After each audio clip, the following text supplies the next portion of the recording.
Back at it, back-to-back nights. We're going to talk about Seahawks football again. So much to discuss this offseason, so I think that's kind of inspiring me to uh, to tap in with you all and talk more about it. So much great content this offseason, and it feels like there's more to discuss this offseason than last offseason. Obviously, excuse me, we've gotten through a lot of great topics last night. We did a mock draft. We talked about what we thought was going to happen with certain situations, with the defense, with the offense, et cetera, et cetera. Tonight, I want to talk about some players already on the roster that I think can take steps forward. And I want your opinions of some of the players you think that can really help this team if they take steps forward. And once again, last night, let it be a Q&A kind of situation where we talk together as a community, and everybody can get their word in on my channel as long as you're respectful. My guidelines are just, nothing racist, no religion, nothing like that, nothing that's going to offend anybody, because we're just here to talk football, and everyone is welcome. I don't care what you're about, as long as you're cool. We can get it in here and let this channel be a forum where you can express your thoughts about Seattle without being persecuted. We all have different opinions, and there's no hard line here. It's just about airing out what we think about the team, and you know, some players that I think really can differentiate. Hey, what's up, Mikey? What really can set the season apart next year? I'm going to start with my two. And these are players that are already on the roster, my friends. My two players that could really shift this team. One of them, let's just start with Spoon. I'm not gonna put Spoon on this list because Spoon to me is like a shoe-in. Like, he's already set a foundation for himself in a way that's really special. But I'll get to it. The two players that I think can really change how people think about Seattle. Let's do two on each side of the ball. One side, we'll start with the defense. That is, the first one is Tariq Woolen. The second one is Boye Mafe. And I'm gonna tell you, and this is with regards to young players. Sorry, I didn't clarify that. Tariq Woolen in his rookie season. We were talking about Tariq like he's the next great thing, the next great thing to happen to the cornerback position. And I think it was justified. In that rookie season, we just saw electric abilities from Tariq, the speed, the closing ability. He was just shutting people down. He was able to close space. If you remember that game where he closed down on the tight end route from Goff in his rookie season, and just broke that off for a TD. We were all looking at Tariq like he was immediately the next Sherm, or maybe then some because of his speed. And the NFL has a short memory, and fans have a short memory. And last year, Tariq wasn't able to tackle, got the shoulder injury, had some regression in a lot of ways. But what I saw when I watched more of the film here, as frustrating as it was, the film from this past season was the physical ability of Tariq Woolen in terms of his speed hasn't left him. Now, I think with Mike McDonald and with Leslie Frazier, they can sit down with Tariq Woolen, who is a smart kid, and say, look, man, were you ever really taught outside of, this 1 year or two with Carroll, who I feel Carroll's focus, there was so much drama and stuff with the team that his focus he might not have been able to do as much one-on-one work with Reek, and they were spread thin maybe that way. That's kind of my theory here, and that they can get him to a place where he's not second guessing himself, and he's playing free and he's playing loose. And I think Tariq, when you quantify his talents And if he is dynamic on that side, and you pair that with Spoon, he can really be the reason why Seattle is really over the top with this McDonald's scheme. And it's like I know Spoon's going to do it, and I'm actually confident they're going to be able to find somebody else to do it as well. But if Reek can be part of this, and Reek can really take another step forward, and forget his sophomore season and just learn from that, man, that's going to be huge. And I want to be the one to say that, like, I was really early on Spoon with my prediction of how good he was going to be. You can check my resume on that. Not to pat myself on the back, but just think about it. If he's awesome and dynamic, if he's awesome and more than effective and gets back to business and becomes a 5 to 6 pick guy that we can count on to tackle, that's going to be a tough secondary, guys, already. And I think they're gonna, the draft is going to be telling. But you didn't see them sign any big name corners. They retained Mike Jackson, and they retained Artie Burns. But let's be real. Do you think that they're counting on Mike Jackson, Artie Burns to win a job versus Reek? Do you think they're going to be drafting a corner super early when they have so much need? Nah, man. Tariq Woolen, you heard it here first.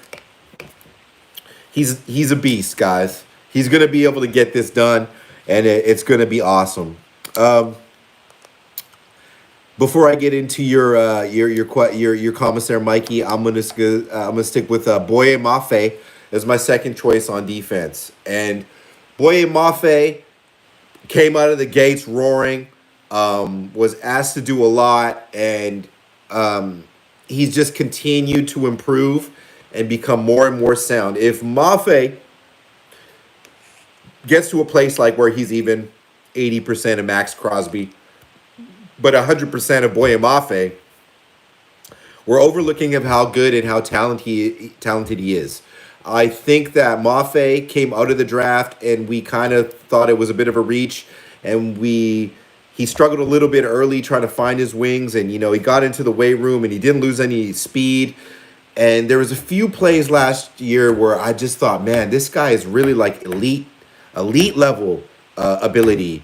He can be one of those elite outside linebackers.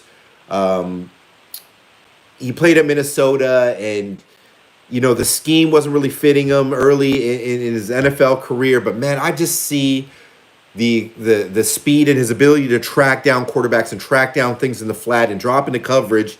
In this McDonald's scheme, I think Mafe is really going to be unlocked, because I don't think even Mike McDonald had a player like that last year.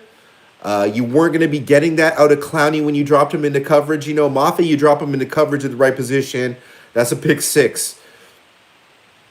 Boye Mafe, Pro Bowl level talent. If he takes a step forward on the defense, wow. I think if it all works out, win a couple more games just based on that differential. So those are my choices for young players up and coming on the Seahawks defensive-wise. Boye Mafe, Tariq Woolen. We can talk more about that in my reasons. We'll get into Dotson there. I'm just going to give you my two on each side, and we can talk about it. On the offensive side of the football, my picks are going to be interesting to you. My first pick is Anthony Bradford. Now, I look at the guards in the draft, and I really think we should do something at left for sure. Like, that's a given, guys. Let's get a left guard. You know what I mean? Or someone that can play left, like an elite tackle that can play left. Got to do it. But some contingency behind Bradford. But I watched some of these games, and I looked at Bradford, and there were struggles. Don't get it twisted. There were struggles, and I'm by no means an elite.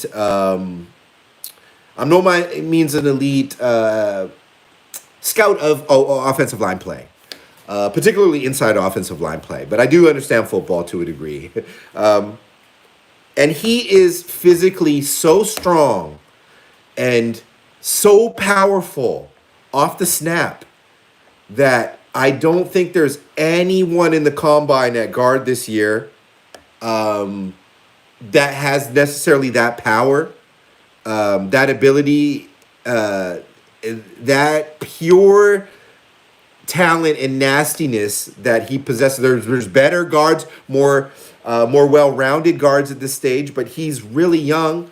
And when he did shine, and when he was pancaking dudes, and he was reading assignments correctly, and he wasn't confused, and he wasn't have to make up for things because Lucas was out of the game. Think about it, Lucas wasn't there, right? When you have Lucas there, that's gonna take a lot off of Anthony as a young player. Anthony Bradford, if he can get the intelligence, and Huff can show him what it means to be a fully well-rounded right guard, I would pick him to win that job, and I'd pick him to succeed as a long-term answer at right guard. And the Seahawks, I think, found gold in Bradford, but we're underestimating what we have there because he did have struggles as a rookie, and that's understandable. All rookies have issues, you know what I mean? And he's asked to block guys like Myles Garrett type of stuff here in his rookie year. That's my first pick, Anthony Bradford. All right. So you want me to say JSN? Mikey, we'll talk more about JSN.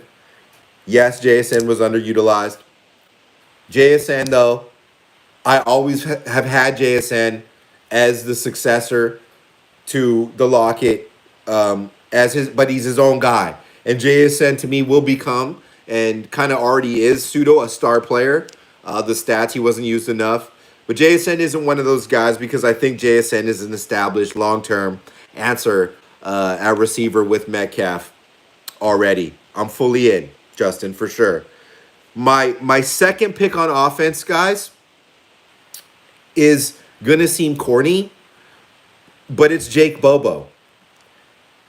I'm telling you, and I said this last night, I watched all the Seahawks games as I watched them all rigorously, and yes, there was excitement around Bobo, and he makes, catches and stuff, but dude, he's special, man. It's not about that he's performing okay with that 4.99 time. It's that he is a really special football player. And by that I mean I don't need Jake Bobo to get 800 yards a season and 10, even 7 TDs for him to give me long-term value as my third or fourth wide receiver option, because what Jake Bobo does is he's one of the best blocking receivers in the NFL. He's easily one of the best, and I've seen it live. He isn't just good, he's excellent. He's tight end level good, like blocker, guys. And he will do anything you ask him to on special teams. He will do anything you ask him to in a route, in a play. We could turn him into kind of this pseudo move tight end. He's like a new type of player. Reminds me of a Joe Jurvicius. Reminds me of, like a Eric Decker. I'm not just saying that because he's the white homie, but he kind of plays like that. The catch that I saw with my own eyes against the Arizona Cardinals in Seattle, 800 Occidental Avenue, that catch in the corner, that was something that I've only seen few receivers make in my life, and I watched it in slow motion so many times. And all I could think of was, man, this guy is really special. There might be only 10 guys that have the ability to get their hands, feet in the ball and at the same time. The window was this. It wasn't just the throw. The throw was excellent by Gino, but the window was this big. I saw it was like impossible for it to be complete. But when he caught it, and the view I had, I was screaming with my boy Zach. I said, yeah, and like only 4 or 5 people in the stadium even thought he caught the ball. And he caught that, man. It's a catch. I'm not sure more than, fuck it, pardon me, I'm not sure more than 7 guys would have made. He has body control and something really special about his hand-eye coordination and reaction time. That's, if he takes a step forward and Grubb recognizes that, and it's not all on Noah Fant, and it's not all on Tyler Lockett, and it's not all on a Tariq Young or a rookie that we bring in, or Dwayne, but Bobo's a chain mover. And beyond that, if Bobo turns into Adam Thielen, like, watch the fuck out, man. Like, God, guys, I'm sometimes I'm too optimistic. I understand that. But I recognize talent, and I'm usually correct, especially at receiver. That a receiver and corner is my best scouting positions. If Jake gets through camp healthy and in a spread offense, man, there's going to be a lot of hands out there, a lot of weapons, and we should be excited about that. So those are my two, and those are young players, not given players. Like, we haven't established their status as permanent NFL starters. Reek was seen that way. Mafe is seen that way, but he's also not established as a Pro Bowl level player yet. If those guys go there, if those guys go to that place, if Bradford, if we already have the guard, by the way, I do think Oluwatimi is good, but if we do have the guard already in-house and they believe in that, it's going to be telling in this draft. We're going to know really soon. I don't see a rookie coming in other than a speed guy or like a Xavier Worthy or that type of guy really taking away Jake's job, on the roster as a possession receiver, as a guy that's just going to catch the ball every time. Like, he's not a home run hitter. And I don't see anyone as strong as Bradford, less, Fautanu. And if it's like, if we take that's telling of Bradford there, But we can't be too mad if we don't take the elite, like, right side offensive lineman. If that's not taken super early, it's because they think that Abraham Lucas is going to be okay and that Anthony Bradford can play right guard and they can find value behind that, and that Fant can play the swing if either our bookends get hurt. So if they take more of a left guard guy early, then that my assessments here are correct and they believe in Anthony Bradford, that is. If they draft, I'm just going to say Bobo's going to make the team, but if he takes that step forward, Grubb already said he likes him. But if he takes that leap forward, and I don't think anything stopped Jake from getting that leap forward other than targets last year. Like, he was catching everything, so call it what you want it. Those are my 4. And I'm just gonna start with that, and we can talk about them all. So all 7 of you here, thanks for coming through tonight. Mikey Gaming. My 2 players on offense, a sleeper, are Charles Cross, because I have a feeling he's going to have a superstar tackle year. And my second is JSN because he showed some insane flashes last year. Absolutely. So I like this discussion because what we're learning from it and what it's opening up is maybe, we're forgetting that these guys are 21, 22, 23, 24-year-old players. And we might have been expecting too much from them out of the gate, let alone the massive coaching changes. Will those adjustments, make them have steps back? I don't think so. I think the cream rises to the top. And you're absolutely right. Charles Cross has been under scrutiny for not having two of the top 10 left tackle years. Understandable, but he still has that talent and he's performed relatively well. Just not at the elite status that we were hoping for at that pick. But does he have it in him? Yes. Could it be scheme related? Yes. Has he battled through and played through injury? Yes. Charles Cross is tough. He's a good, sturdy left tackle. Now, can he ascend to the level of elite left tackle, truly elite? Good point, Mikey. If he does, watch out. If JSN becomes, you know, if JSN is just entering his prime and he's a 1,000 yard guy with 9 to 12 TDs, watch out. JSN, I almost expect to do it in a grub offense. I almost expect it. Very true. JSN, it was underutilized. Absolutely right. Mikey said, and my two defensive guys, Mikey Gaming says, are the same in honorable mention. Oh, so we had the same guys. Interesting. Honorable mention to Tyrell Dotson. Yes. Tyrell Dotson comes in here.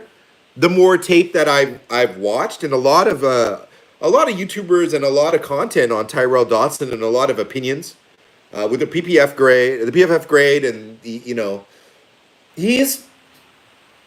really good. Like he's really good. And Leslie had intel on him, Fraser, and clearly they knew what he was capable of doing. And I do not believe that he might have been their first option. Like maybe he was, maybe they were like looking somewhere else early and the money just wasn't looking right. But he's a great fit for this scheme. And if he plays even better in Seattle somehow this year than he did in Buffalo last year, this is a steal of a deal. This is an absolute steal. 100%. You're getting a top 10 at position linebacker for very good value. Excellent point. Young players. So I was more referring to players that are already on the roster. But now he's on the roster. So I just meant kind of like players that Seattle drafted. Justin Cooper says it's not corny at all about my Bobo reference. He says the toe tap says it all. It does. The toe tap in the back of the end zone. Those weren't for show. Those were to make a touchdown. He said, like Steve Largent. Yeah, like it's almost like Largent wasn't fast, but like just had all the intangibles, every other intangible to become greatness and longevity. I see longevity in Bobo's game as well. Not comparing him to Largent necessarily. He does have a T build. Eric says, I want more Bobo. I also want Amazing Witherspoon to ascend to a legendary level.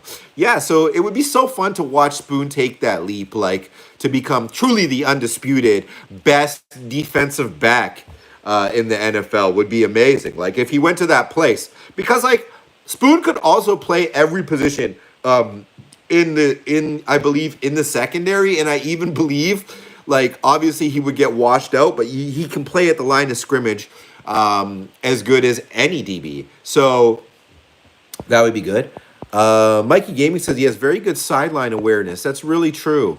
I think referring to Jake. Justin Cooper said Witherspoon is a player we wanted out of Adams. Yeah, and that happens. I won't jump into the Jamal Adams too deeply here tonight, but that does happen, and we wanted both. We wanted both to hit at the right time. But that's the NFL. It's ever evolving, and you're not going to hit at everything. But when you do make the right decisions, and Witherspoon was the right decision, and it was an amazing gutsy call. Whether that was Peter Johns or both of them, to see that talent and actually select Spoon at 5, that would have, they knew that was going to be under a lot of scrutiny. And I don't care really what people think about what we needed at D-line. Like, he's more elite as a defender. I even feel he has more impact on a game at this stage than Will Anderson, especially for like what we are. Props to Will Anderson. He's fantastic too. That would have been fine. I would have been totally cool with that. He's dope. And he would have, maybe had an equivalent kind of value, but I don't know. I don't know. Spoon is just different, man. We definitely won't be drafting or trading for receivers in 25. I mean, nothing. We can't count anything out. Or in 24, he says. Yeah, we'll be probably less focused on that. But if I'll leave an example. If Jalen Polk or McMillan is available in like a position that Grubb can get his hands on them, his grubby hands. If that happens, I think we should pull the trigger because Tyler Tyler will retire after next season or be let go. Bar well maybe. Or but we're going to need to get contingency behind that, and I'd rather have a young player like that already on the roster, familiar with it. Doesn't have to be a UW guy, but just somebody that can do what Bobo can't do, and that's long speed and quick twitch. Well, Bobo can catch in short areas, but different type of routes. More like Tyler, a stutter go guy, a guy that just can always, just do whatever to a DB in a short area. Pause. That if that can be drafted, I take it this year and sit it on the roster because I don't think that Derek Young is that type of player, even though Young can bring a lot of value if he can get out there. And I don't think Jake is that type of player. And Dwayne is not that type of player that's going to go off a press and do that kind of thing. Dwayne, by the way, with the new kickoff rules, very interesting. Like that, if that's how the kickoff is going to be, Dwayne, that seems kind of be like his type of strength about maneuvering people. So that is very interesting, actually. But heavy top rounds, likely no. If Roma Dunze falls to 16, do you say no though? He said, "I'm with you, Optimus." Yeah. It's Hawk Top. See Optimus. It doesn't matter. Justin Cooper says it feels like we can count on one hand which positions we need. Yeah. I mean, I felt this way, a lot, but you can never have enough of certain things. And the offensive line is the clear thing. There's not a Seahawks YouTuber or NFL analyst that will tell you that we don't need to bolster the trenches. So that's kind of given, and our cards kind of shown there in the draft, being that we didn't do much in FA. But yeah, it's O-line and it's D-line. Like Eric, you're saying there, it's pretty much it for the big initial needs. But do we really have a true Mike linebacker? I know Jerome could play it. Maybe I'm selling Jerome short. Maybe I need to watch more of how he played at Mike. I know he was given the dot, played well there, but I need to analyze that to see if they need to take like a Colson or something now, or if they can ride with what they have and draft later there. That's interesting. But yes, this team is not as void of positional depth as maybe I initially thought. But when I look deep down the roster, there's a lot of stuff I think we can bolster all the way down through the PS like that. We could change and strengthen the talent overall down there.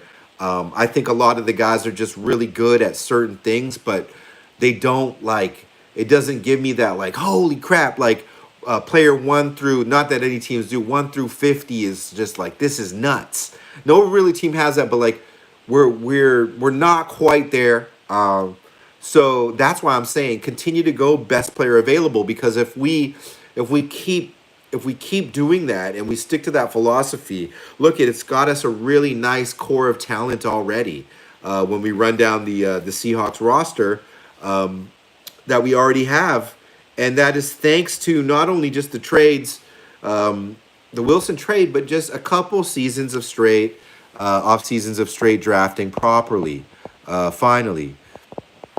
Mikey Gamer says, I like the energy he brings, and this was his first year starting because the Bills always had an elite linebacker room. Yes, and he came out, he had some issues. He had a domestic issue coming out of the draft. I think he had to prove who he was character-wise after that.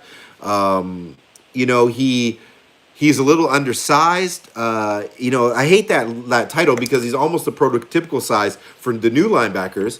But, you never know what gets these guys shunned. But they did have elite linebacking, so he wasn't going to start behind those guys. But given a chance to start, and that's a lot of pressure. The Bills are a big-time team, and playing in that environment, a hostile environment, they're going to call you out if you're not playing well. So clearly he played really well, and I think we're lucky to have gotten him.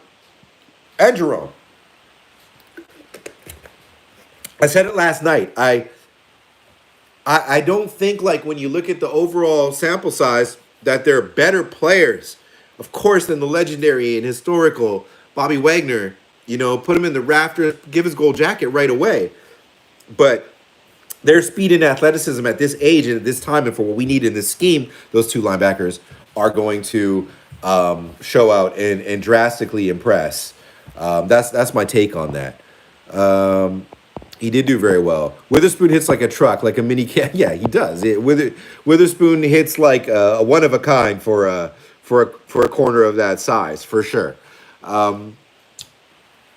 He says special teams season. We need another Red Bryant. So that's a good point. So, bringing in Hankins was really interesting. Bringing in Jonathan Hankins allowed them to have some. I'd say he's a different type of player than Red, but it does give you some veteran beef on the DL. Good run stopping guy, huge guy.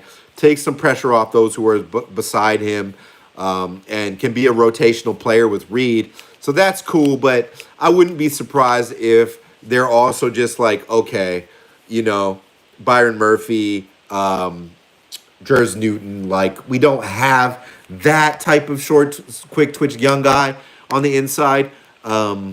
Maybe that's who they bring in at the earliest pick. That would make sense to me. But we do need some more beef up there. I'm not out on Cameron Young either. Like he played okay. So that's like not a bad rotation already. Eric says we need one of our RBs to become the next Marshawn Lynch. Well, listen, young man. Like, you'll never replace Marshawn. Like, he's a one-of-a-kind person, one-of-a-kind running back. There's kind of been nobody like him ever outside of, like, maybe Jim Brown. But, Zach can be that punishing guy. He's not going to do as much laterally. Maybe he's not as strong, but he can definitely be our punisher. Mikey Gaming says 1,500-yard K9 season incoming. Like, I feel that, man. I'm looking 13 to, like, 1,600-yard season just because we've got so many weapons to throw the ball to. But I do think that, like I said last night, if they are able to get this offensive line cooking with Huff, and people have to honor the concepts, spread concepts. And there's not a lot of people in the box for K9. Like, he's going to shake a lot more big runs. And that's just kind of a product of the science behind it all. Justin Cooper said, sadly, yeah, Marshawn was rare. A true one-of-one. Yeah, it is. But sadly, like, we as fans, we reminisce on the past a lot. And that's fair because we had a glorious run there. But it's okay to do that. It's okay to compare your greats to your future greats because we just want more greatness. That's what we want as fans. And we pay homage to those legends that got us our ring and got us to where we are and cemented our franchise. That we should be proud of them. Eric says, true indeed. I've never seen another running back like Lynch. I'm just daydreaming big. Take care, C Optimist. Got to be up in 6 hours. So I'm gonna catch some Z's. Hey, peace, Eric. Thanks for tapping in. I hope you're doing well, and make sure to check in for these lives. But let's look at this, and I haven't done this for a while, but let's look at who's on the roster today, and we'll kind of do a thumbs up, thumbs down thing. If you think that they're gonna make it. Hey, Mikey, James Williams, seeing 6'5" James Williams creeping up to the line should be intimidating. That's what I want. And guys have been out on him. He's my guy. Like, I don't care if he has issues and this and that. I want that player. I want that player. If nothing for special teams, I want that player. I do. But let's see what's going on. Not as popping tonight. It's Wednesday night, hump night. Hump day. Miles Adams. Let's do the roster rundown. Let's do that tonight. Yeah, man, slammed the brakes hard. He pumped the brakes. Miles Adams. Miles is in his third year already, but still young, 26. I like Miles Adams. I think he has his limitations, but he plays above his pay grade. He could do a couple different things on the O-line. If we can bring somebody in to push him, he's depth. Absolutely, Mikey. He may get pushed, though. He may get pushed. It's possible, and his contract is in a place like I don't know how that all works with where he is, but he might make the team. Tremaine Atrum, probably depth, but with his championship experience and pedigree, being that he's been on championship teams, if we can't find that guard or a guard gets injured, you don't, you might not want him starting. But a fifth-year player now, it takes guys a little bit of time. I think he makes the team, man. Jerome Baker, yes, we already know. Jerome Baker. Interesting though. I'm just reading their a little bit more about their how long they've been in the league. He's 25. He's in his fifth season, so probably turning 20. No, sorry, Jerome Baker's 27 in his seventh year. So he's got a lot of experience for his age. Now, that might lead to where, but what I saw from Jerome, I've watched him a lot, and I've always thought he was really good. So this is nice. Levi Bell. This guy was interesting because he ripped up camp. If he has a really, really great preseason again, there's a chance that they roster this guy. There's a chance. Don't sleep on Levi Bell. He's super small, but he can just do things, and he might make the 53 because of his special teams ability, and just he might work in this kind of Nobu scheme that's running there. So I'm not out on Levi Bell. Unlikely he makes the 53, as it seems like on the line, kind of like edge and line level stuff. McDonald just loves like animals and huge dudes, but like Bell could be good depth. Golgi, what up? Enjoying the live streams. Hey, thanks. Nice to see you, brother. Live. Jake Bobo, we talked about Jake. Jake's already 25, but in his second year. Yeah, they actually list him at Duke here, transferred UCLA. We all know about Bobo. He's making the team. Lance Boykin. Now, this corner, every time this guy gets in the game, man, I don't know. Like, he doesn't seem like a liability when he gets his chances. He's only 23. He was he played okay. Like, from everything I remember, like where he spelled a few snaps preseason, he's got talent. I want to keep Lance Boykin around, even if it's in the PS. Anthony Bradford, we discussed. Anthony Bradford, he's so young, 6'5", 332, so powerful, has a little bit tricky issues with his feet sometime. But he's my starting right guard. That's who I feel will start the right guard position to start the season. It's either that or I'm completely wrong, and I'll take that. If I'm wrong there. But that's how I feel about it. Pharaoh Brown, he's going to be in, of course. We paid him. Pharaoh Brown, watched him for years. He is what he is. Veteran player, great blocker. Probably even a better downfield blocker than Will Dissly. Maybe not as good at the line of scrimmage with some things, but downfield blocking and like getting to the second level stuff, he's among the best tight ends. He'll get lots of snaps.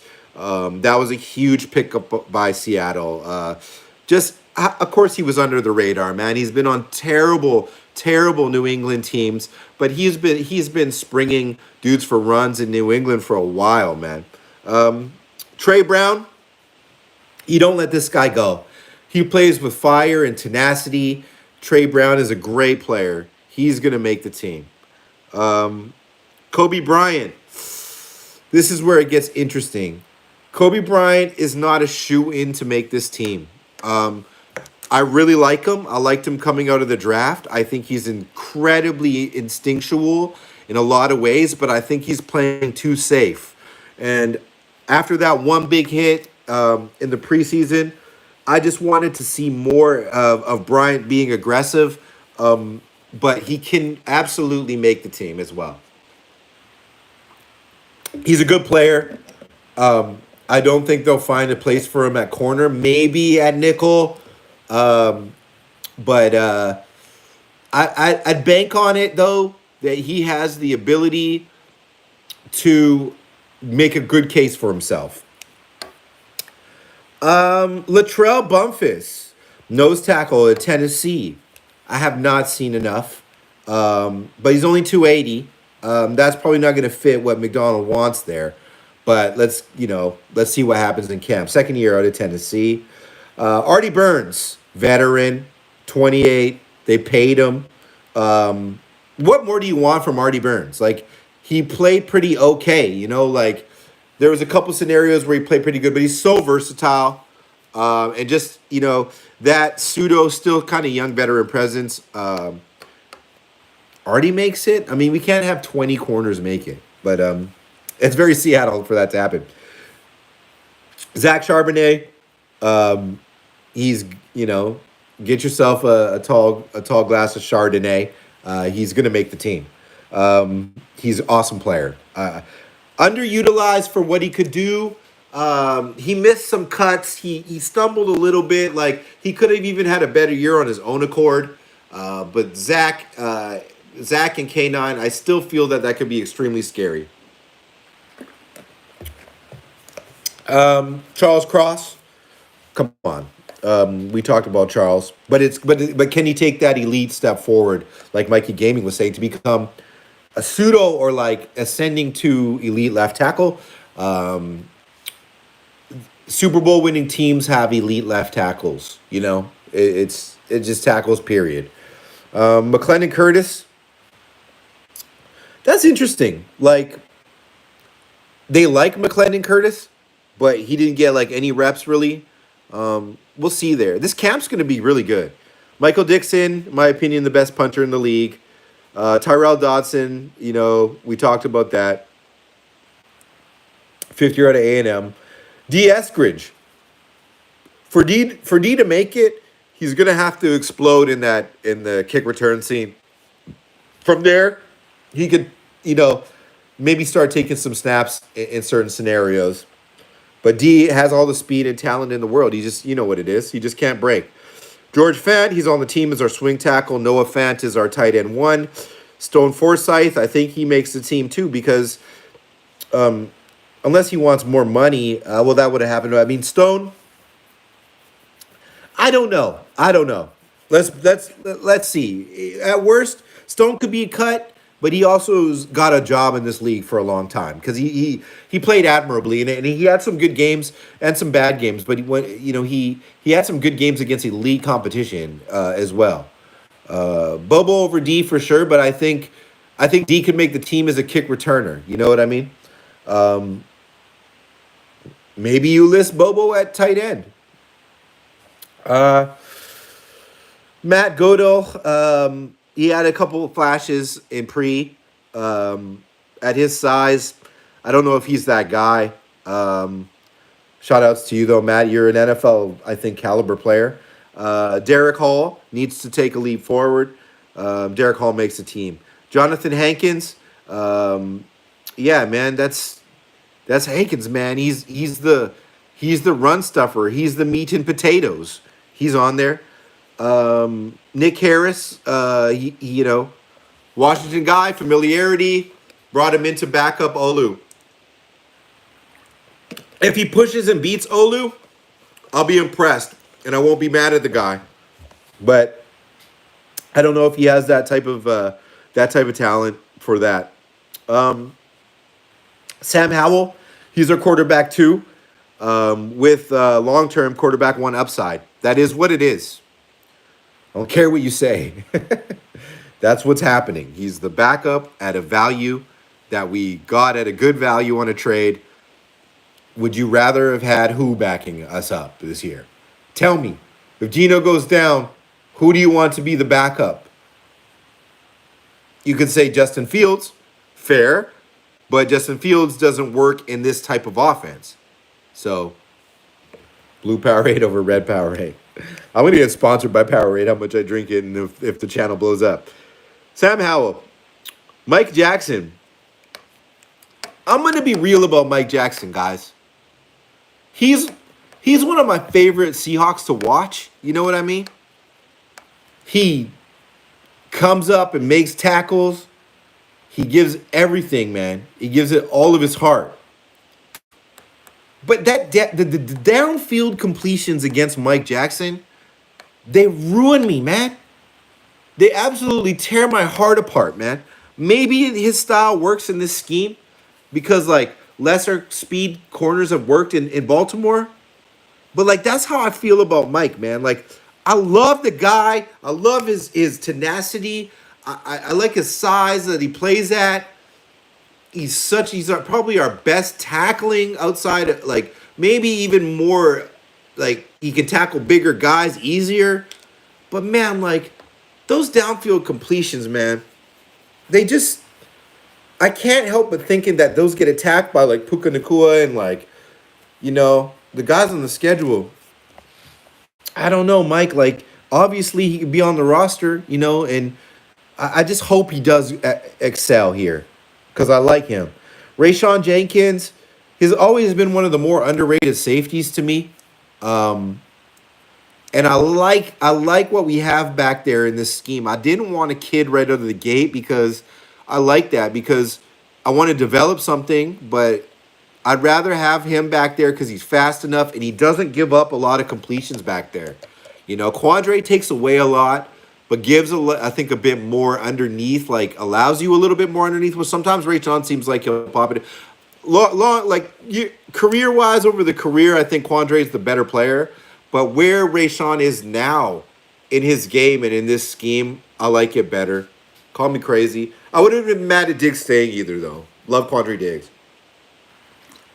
Quandre Diggs is dope. But Rayshawn Jenkins obviously makes it. Draymond Jones is a six-year player that really needs to play well this season. He wasn't necessarily given his opportunities to shine in rush. He was kind of asked to like hold back, and then he got a lot of double teams, and I think he struggled. He struggled, had a down year. He needs to play really, really well to stay with the Seahawks or get another big contract. But I think he has it in him. He's a dedicated athlete and a good guy. And I like him for our culture too. I like Draymond Jones a lot. I'm glad he's here. It was scheme related, Mikey Draymond, but he also had some issues with his decision making. Well, we got lightning going outside. That's crazy. But Draymond Jones, come on, man. Like he could be really good here. Brian Koback, Toledo. That's practice squad running back level stuff. Tyler Lockett, legendary player. Julian Love. I haven't talked enough about Julian Love this offseason, and I haven't given people a lot of takes on Julian Love. I I'm gonna be frank with you. When Julian came to the team, like right last season, I expected more.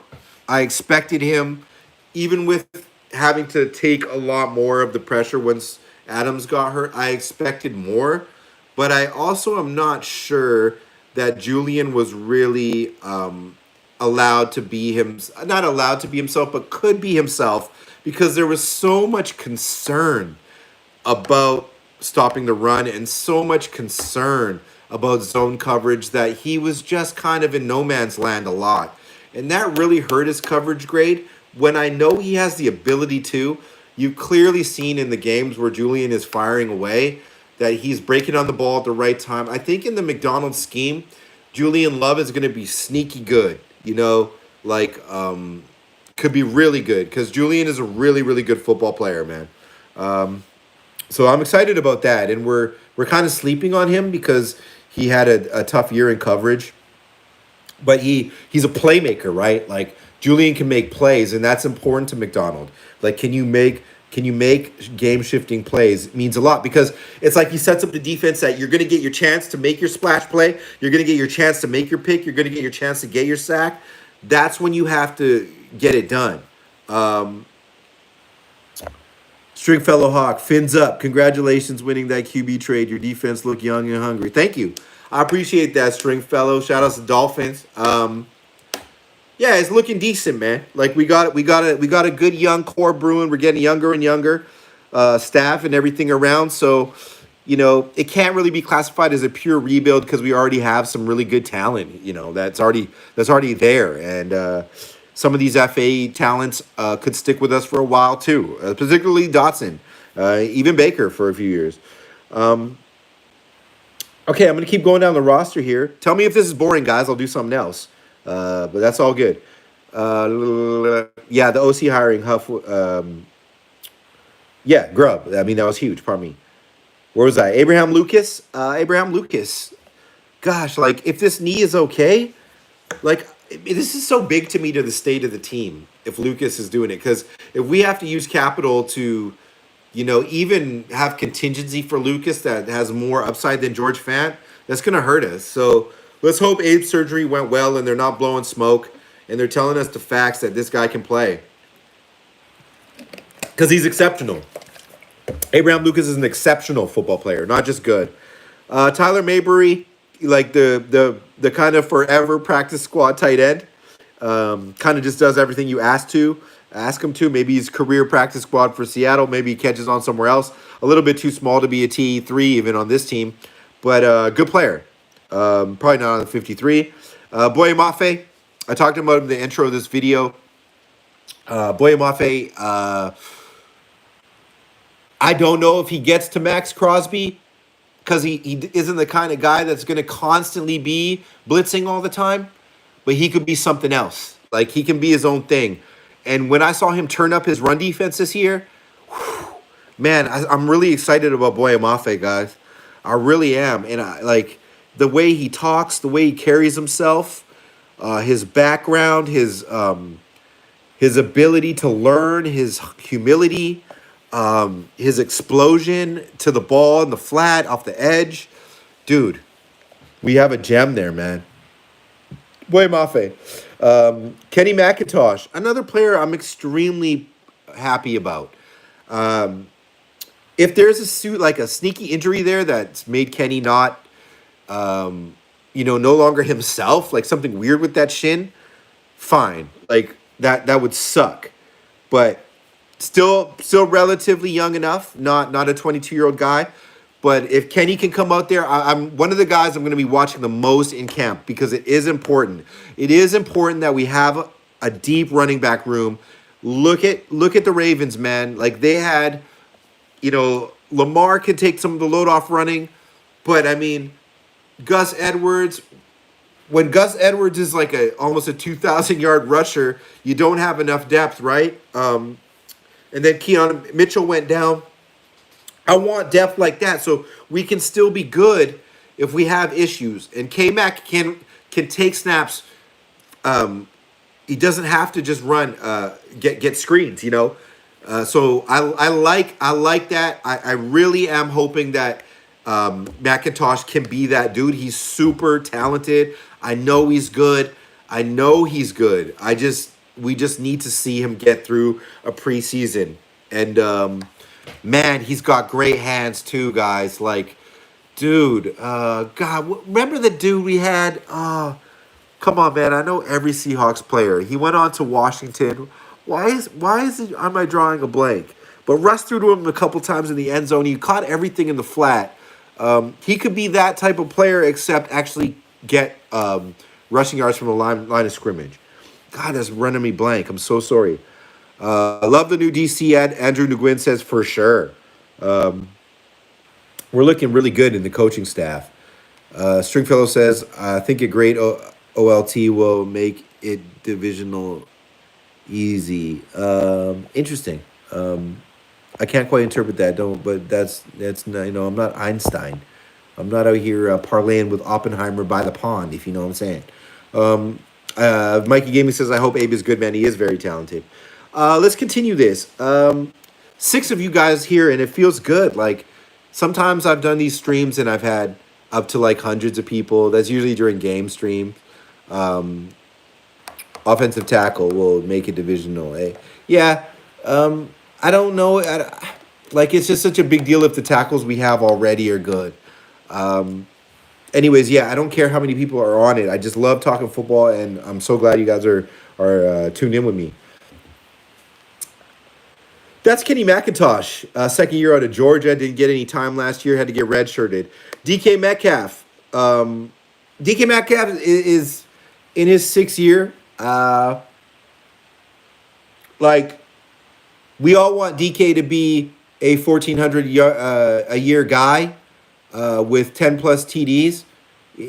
this is the season. If he gets through camp, if he has a healthy season, this is going to be DK Metcalf's best season, for sure.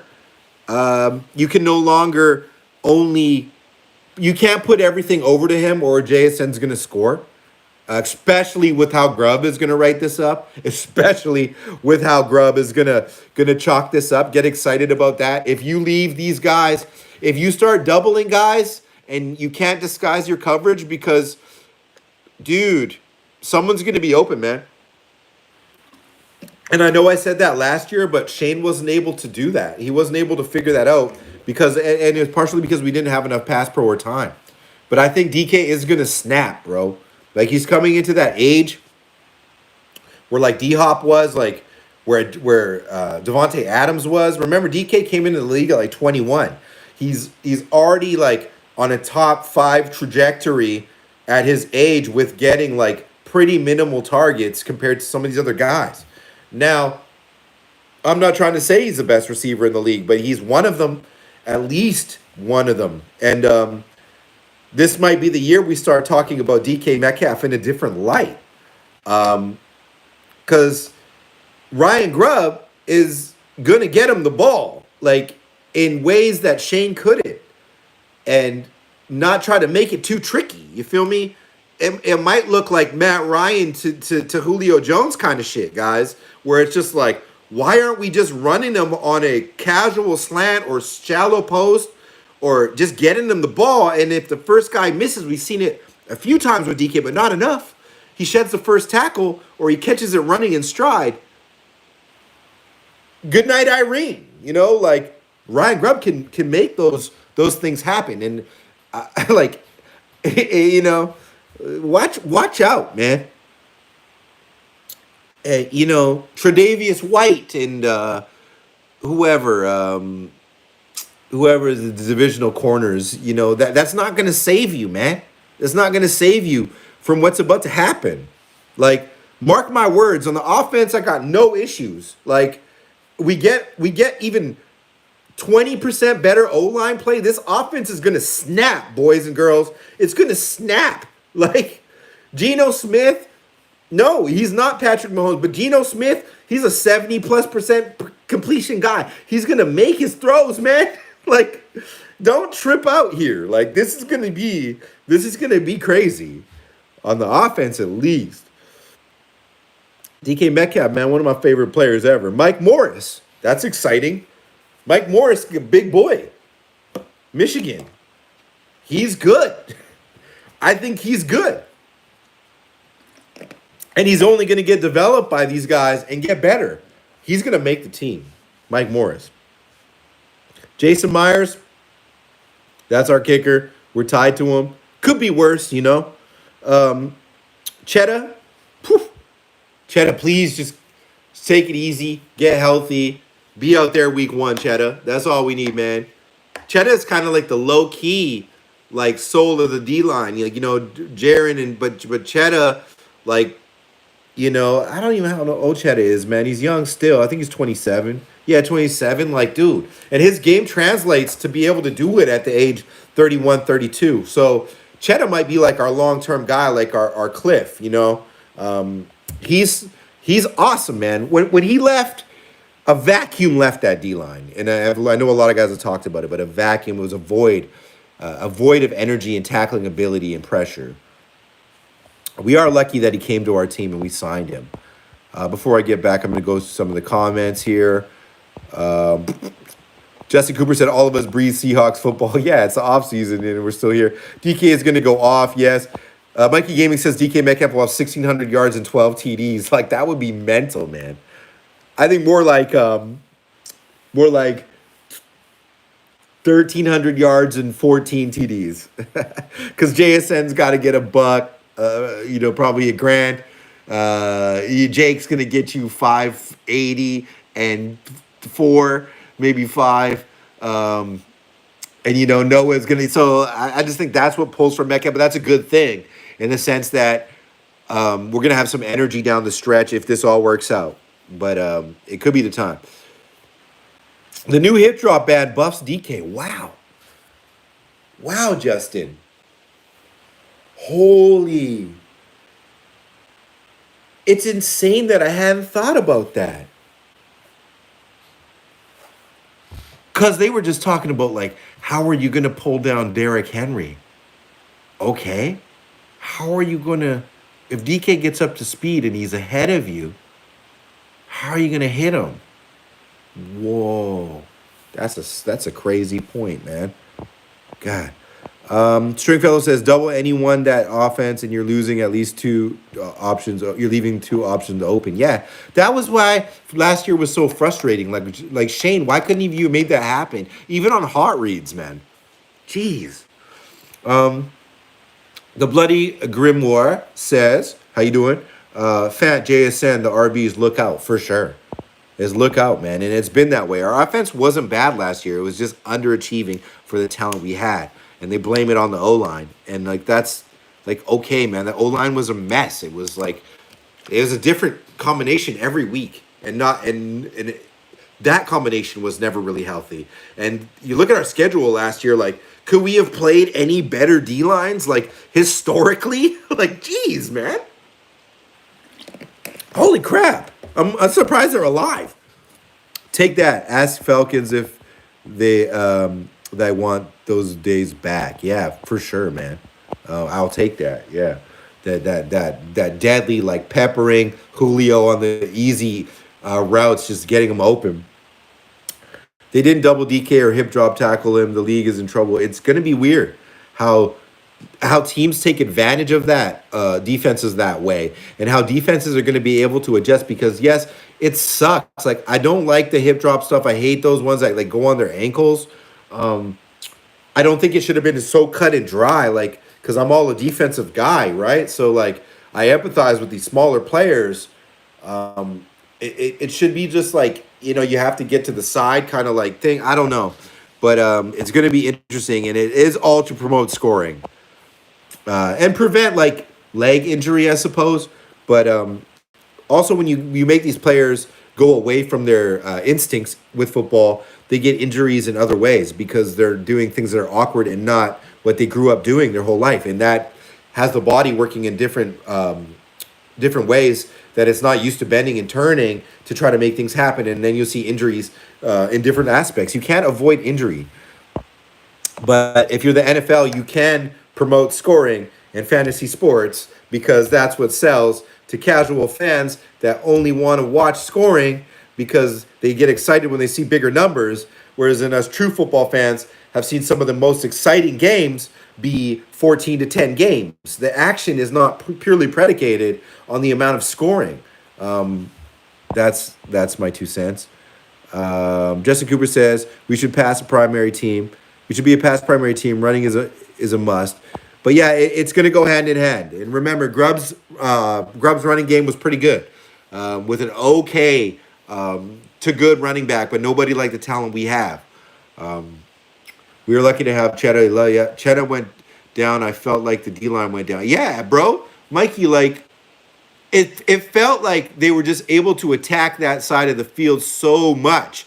Like, you had Taylor and Hall just struggling, and then you have Reek on that side too, struggling to tackle. So it's just like this: just attack the left side of the field, just run it there. That was just like, oh man, it killed me. And God, please not again. Besides Mafe, who just excelled, but that's the other side. Yeah, Patrick O'Connell, talented guy. Maybe he's a special teams guy. Doesn't really fit the mold per se, but he flashed out last year a little bit in preseason. Raekwon O'Neal, interesting. He didn't really do much with his reps when he got that chance, but he wasn't a complete bust or pushover, so he could stick around. Ty Okada, that's probably a cut there. I don't think he did enough last year, but it's a new year, new camp if he makes it there. Oluwatimi, he's my starting center.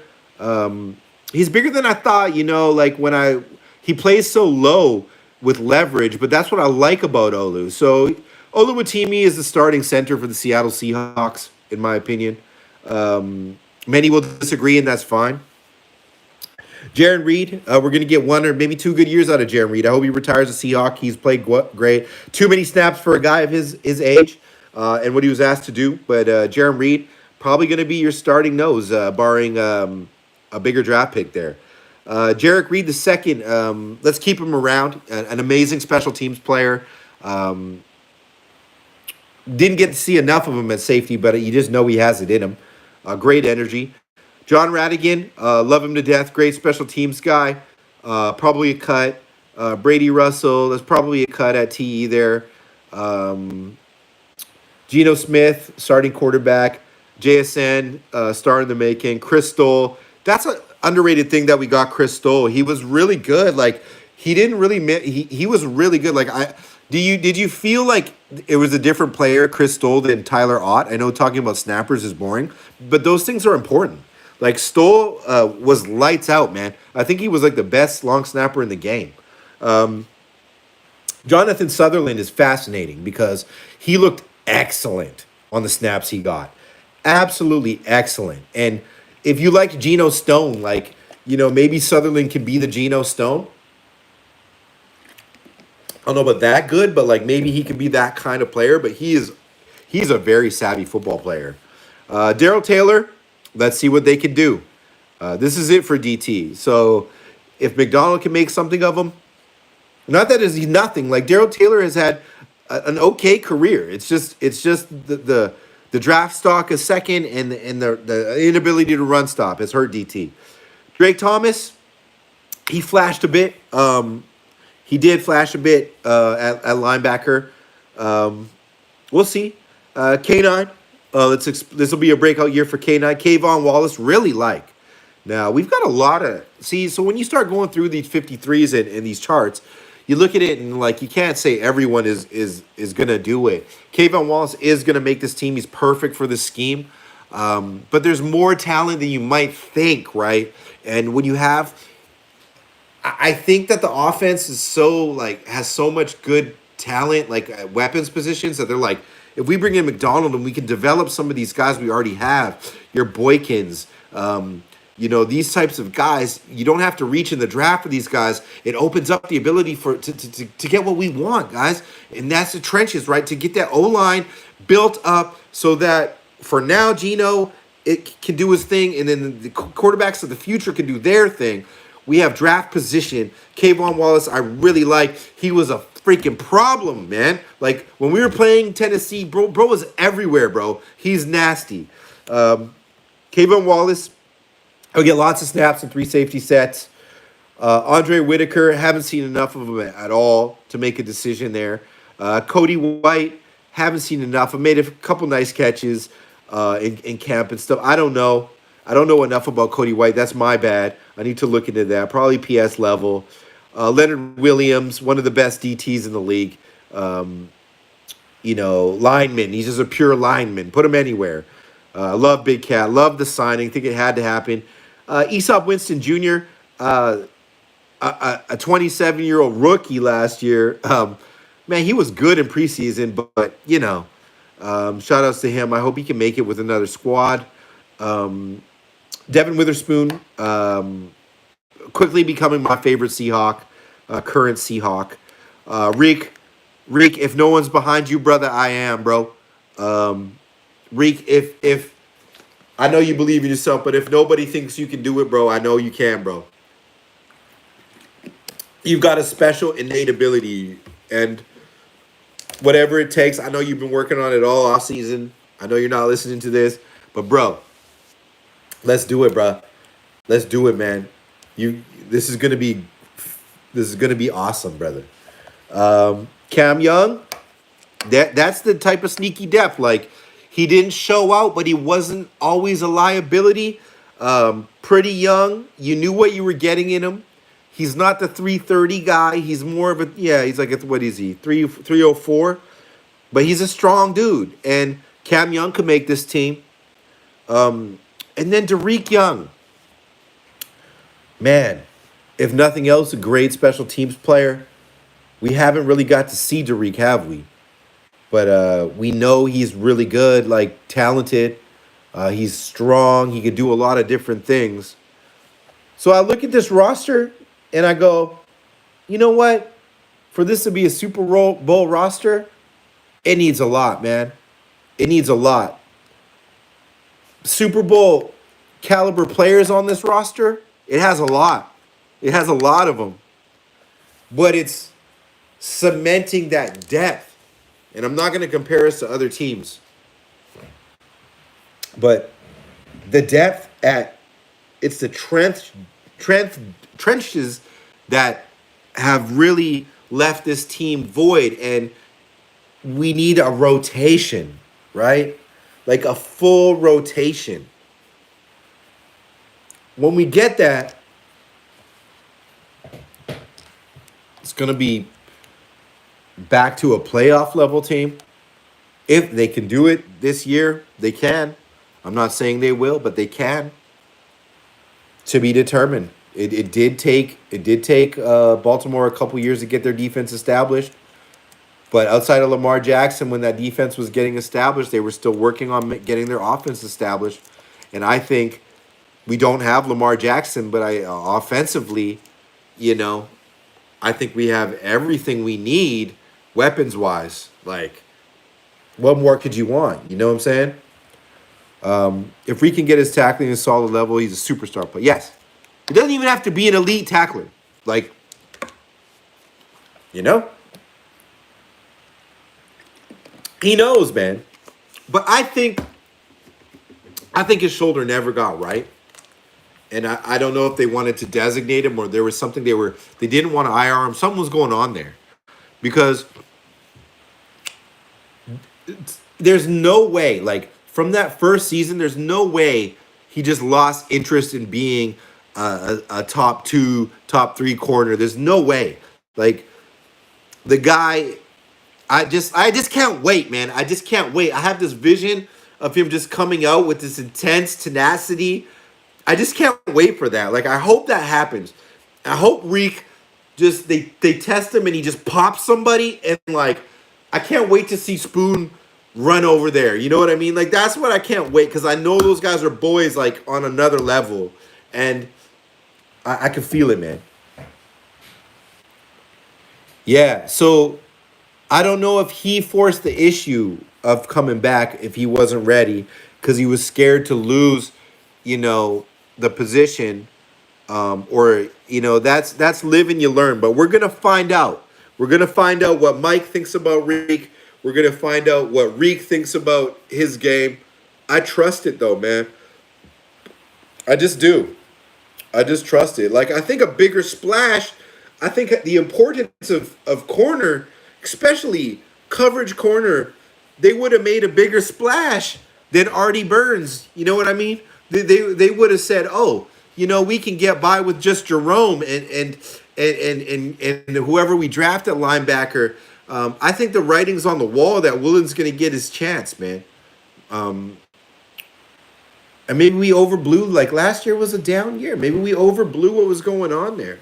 Like, yeah. I don't remember Reek getting burned for a lot of touchdowns, though, man. Like, you know, you get stiff-armed by Najee on primetime kind of thing like that. Like, yeah, you know, you miss tackles. I get it. It sucked, but, like, if he could get that down, like my boy said, you put him with Spoon, man. It's awesome to think about. That's what the roster looks like as of today. It's going to look completely different post-draft. You know, it's you know, reading it, you can really see that it's not there now, but you can see how it could get there, you know, with the right coaching. Yeah, Bloody Gilmore, I just want to see him come back upset, you know what I mean? Just upset, like what you thought, like, you know, a little bit like bigger with a little bit more tenacity. He was picked on too. Like, there's some garbage last year, man. Like in the Dallas game, what was that pass? Like, what's going on? The stuff they call Reek for, that one hands to the face thing was dumb and stuff. Clean that up. Like, don't jam that way. Just jam someone to the test, but trust your speed, Reek, and stop by. Like, the refs target him because he's just so good, man. He's kind of like DK, but on the offensive side. You know what I mean? That's how I look at Reek. They're just like, oh, he's too big and fast, so we got to do this. It's like, no, he's got perfect coverage down the sideline. Like, let him have that coverage. God, that game pissed me off, Mikey. That was a debauchery, man. That's like the one game last year, though there was a few, and I know there's games we should have lost too, but that was the one game I was like, why don't you just freaking, why don't you just give them the game? Like, why did we even come out here? Talking about, man, who went zone on him too? Who went 9 route on him, man? Some bum receiver. Like, it was garbage. That's the thing. It's one thing, like, I don't think it was even seedy, bro. But it was like, what's going on, man? How you gonna call that? Amongst many other things in that debauchery of a matchup. Man, my next live, I think I should dive into. Even my grandma agreed with me that you got some wild calls. Yeah, that was crazy. Like, even the most non-homer people, like, were just like, what's going on there, man? Like, how is this possible? And like, you got to put teams away. Don't get it twisted. Like, I'm not that guy. But I am. I also believe the NFL does run off of narratives as well. So to defeat the narrative, you need to have star power as well to kind of balance that playing field, or you're not going to get the call. So unless you completely dominate them in Dallas, we couldn't get off the field. Like, it was disgusting. So do we really deserve it at the end of the day? But I was just so mad at some of those calls. But it was like, man, we were just. It was insane. I don't think we stopped them on, had a 3-and-out all game. That's why Mike McDonald's here today. Pete Carroll, the last 3 seasons, and he wasn't able to field the defense that was in the top, 25 of the league. And that's not acceptable if you want to be a consistently winning team. And Carroll, legend, he did it forever.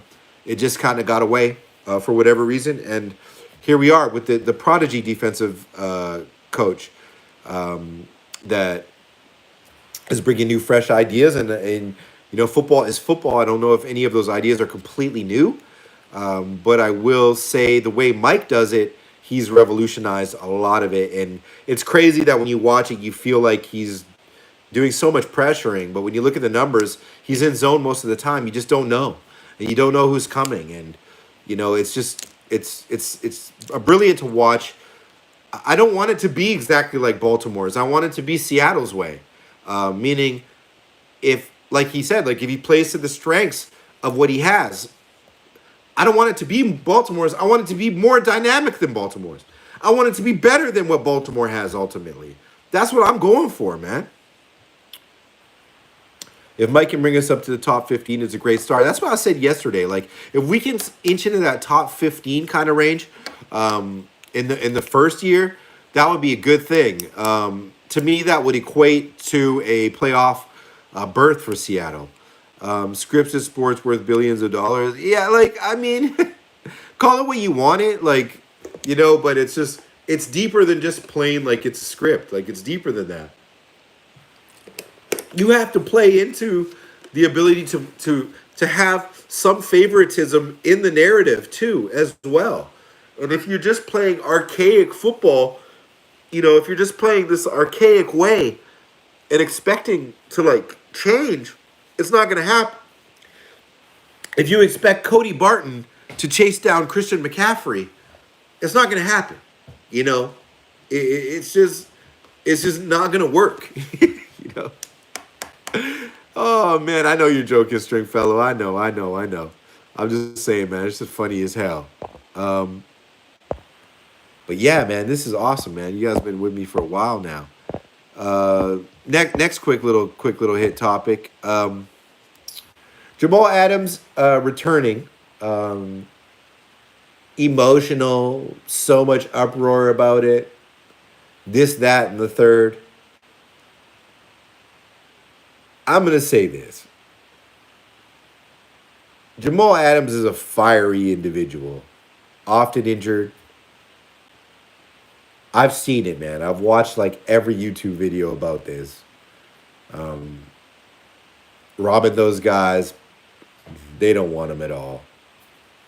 A couple people are on the fence. If it's a low money signing, fine. They'll say sure, like bring him on. Some people think he'll kill the culture. Other people think he's too injured and he's not worth a dollar. I'm just gonna say this, man. If you can get Jamal Adams on the team because he truly loves football and he can prove that, and he just wants to come out and and show that, why not, man? I was gonna say it. Why not? If it doesn't cost you much because the damage is already done, those injuries, man, they weren't his fault. But if he's not playing at a level that's better because of those injuries and because of those age, and he just can't play anymore like that, then it doesn't make sense. It doesn't make sense. If he's not, and that's what Mike McDonald's going to be about. Like, athletically, can they analyze it? Because when he first came back, he had a bit of explosion. Then towards the tail end of it, that explosion, that like even after, even early, it just didn't look like he could rally to the ball the same. I don't know though. We'll see what's going down. Valerie McDougal, Dragon Gang, Dragos. That's my homie Val. OG Seahawks times. Just a true 12. Good to see you too. I'm up here. I'm doing my thing. I'm trying to get the channel past 2K. Why? Doesn't really matter why. There's channels that have 300 subscribers that do fantastic work. I'm actually going to do one with those Hawk Zone guys because I like those young bucks. Those guys are cool, man. They break it down. They've had great guests on there. To me, it's not about that. I just want to collaborate with more people because I love talking about this. I'm not trying to retire off this. It's because it's one of my favorite things to do. And my wife doesn't want to listen to me about this stuff. Neither do my friends, really. But yeah, I'm back at it. Make sure to subscribe. Tell your peoples about this channel, where this guy Wes gets hella pumped about NFL in Seattle, and just goes off.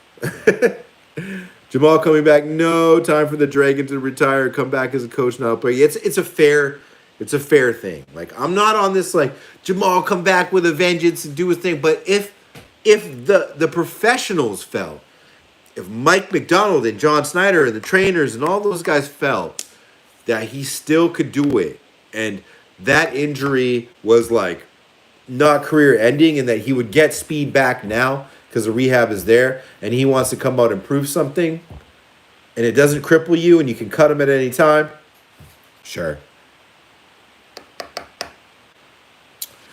Greatest reason for a channel: everyone else has worn out. What do you mean? What do you mean by that?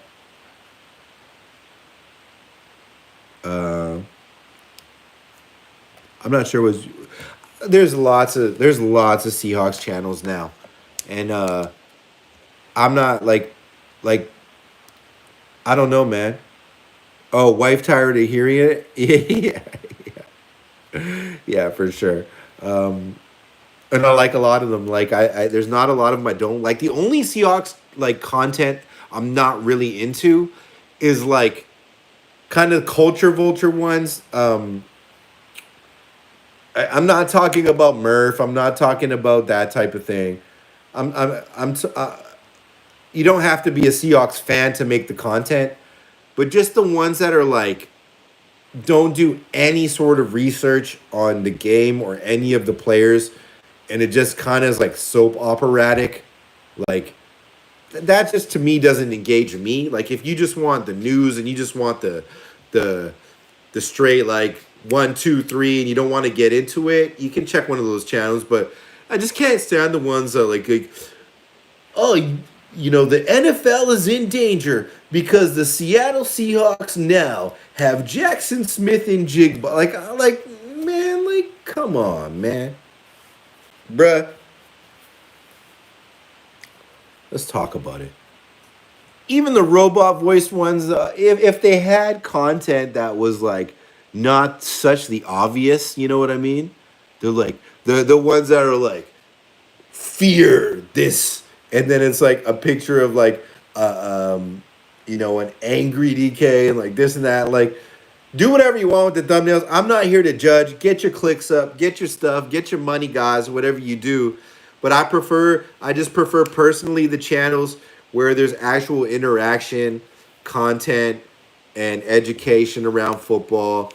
But that's like you can choose whatever you want to watch on cable or Netflix or wherever. That's your choice. So don't take this the wrong way, man. I'm not an old grumpy dude, But like I like the real. You know what I'm saying? Give me that real. Um Live clickbait channels bore quick, have a real opinion. Yeah, that's all I'm saying is like I think God, like people like us, we search for not just that connection with other fans, but we search for that authentic, like I love the team, like for a real reason, individuals, whether the channel's huge or not. And that's what's so cool is there are a lot of Seahawks channels that are like that, and then they have their like their little groups of people they click up with within that. Me, I just want to be that person that like as long as you're cool, like I'm down to come on your channel or you can come to mine and we can have the discussion, because varying opinions are what makes it interesting. Is one person's comment is different than the next, and that's what it is. As like we all love the same team, we all love the Seahawks, man. Some for much longer than me, some are newer. Is what it is, man. All right. Any questions for me? Any topics that you guys want to break down before I head up on out of here?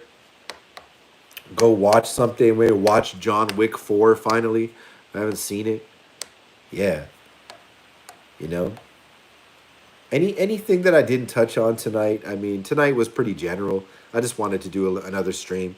Um, Talk about the roster. Talk about some of those young and those upcoming players. There's more, but those are the core ones to recap. Young players already on the roster that on offense. We selected Jake Bobo and Anthony Bradford as two players that if they take a dynamic like a big step forward, really are like gold. Like you found gold. Um, I didn't talk about how no, last night I did, but we can get into that before I go. And on the defensive side of the ball, we said Boyamafe and Reek. So if they continue to ascend, all four of those guys, you can pick yours. I just think that would make a huge difference. And it's hard. It was hard not to pick Hall over Mafe, but Hall just I don't think would ever be the type of player to have the same type of impact that Boye can. Um, Sam Howell, like, what do you mean, Mikey? Like the trade in general, my outlook on Sam Howell, um, what I feel about Sam Howell's game, um, what I think about the trade, what I think about what they view him as, which is fairly evident. Um, what would you like to break down about Sam Howell?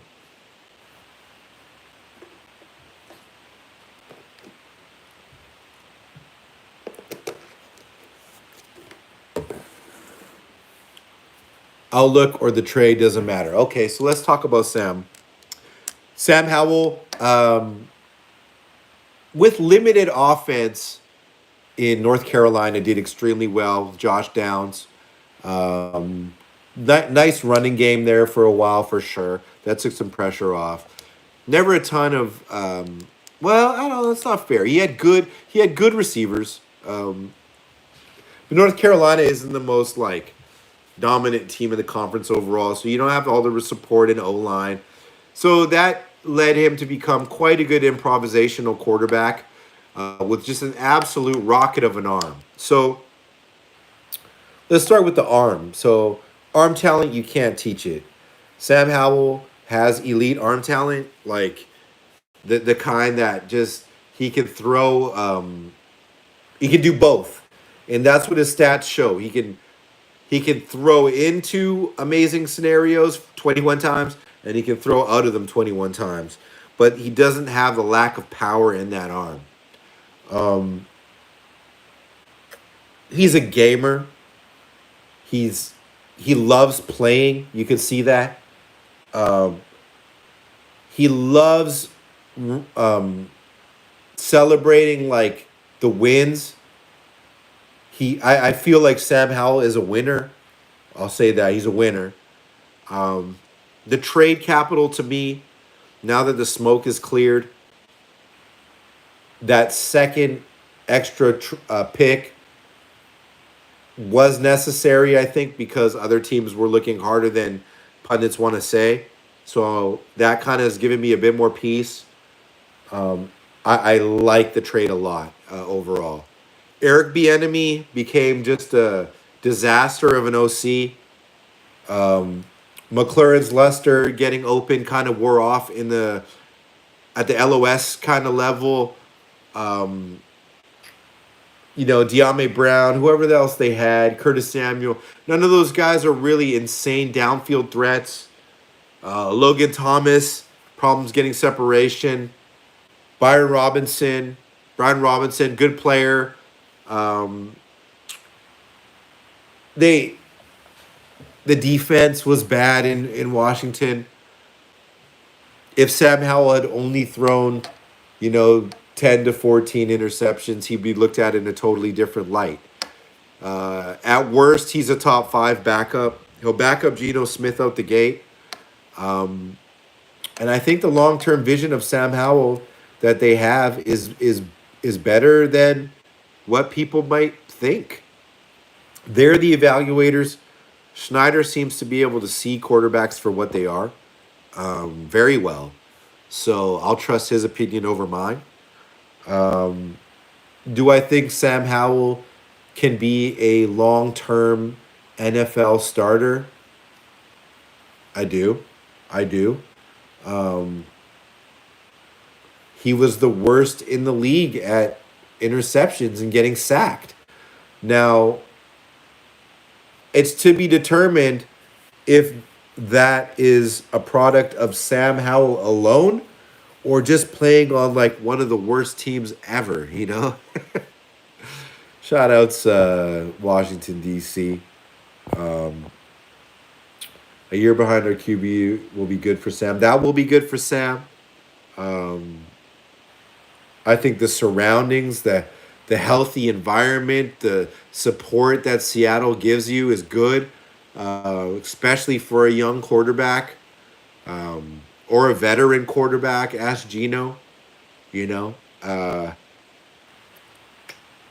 I don't know enough, but I do know that I watched Sam Howell a few games, and the game he played against Seattle, he was really, really dynamic. He was really good. He didn't just look like he was fluking out. He was getting pressured. He was like getting freaky in the pocket, standing tall in the pocket. He's pretty good, man. That's my take. He was super young. He's going to get a shot in the NFL, just like Drew did eventually. And when that comes, he's got to seize the moment. NFL is all carpe diem. Like, it's all about seizing your opportunity. And Sam was given an opportunity last year. He didn't do enough to make them say, we don't need a Jaden Daniels or a Drake May. We need capital, and we want a Jaden Daniels or a Drake May. It doesn't mean that it won't work long term for Sam Howell himself, though. I'm not saying that has to be in Seattle. So I like the kid's character. I like his tenacity. I like his pedigree. I like his arm. But like so many quarterbacks, can you reel in the interceptions? Can you not can you just tuck it in? Like, put the gun in the holster just a couple more times, bro. It's true. So Mikey Gaming says, yeah, I thought he has so much upside with NFL experience under his belt. Yes, like a full NFL season against the best in the world, 4,000 plus yards.